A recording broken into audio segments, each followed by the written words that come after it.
Hi friends, இன்றைக்கி தான் black எடுக்க ஆரம்பித்தோம். வெனஸ்டேயோட பிளாக் தான்.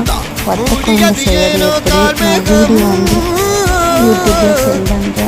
எல்லோரும் பாருங்கள், ஷேர் பண்ணுங்கள், லைக் பண்ணுங்கள். எல்லோரும் ஷேர் பண்ணாமலே பார்த்துட்டு இருக்கீங்க ஃப்ரெண்ட்ஸ். லைக் பண்ணுங்கள், ஷேர் பண்ணுங்கள், பெல் ஐக்கனை கிளிக் பண்ணுங்கள் ஃப்ரெண்ட்ஸ்.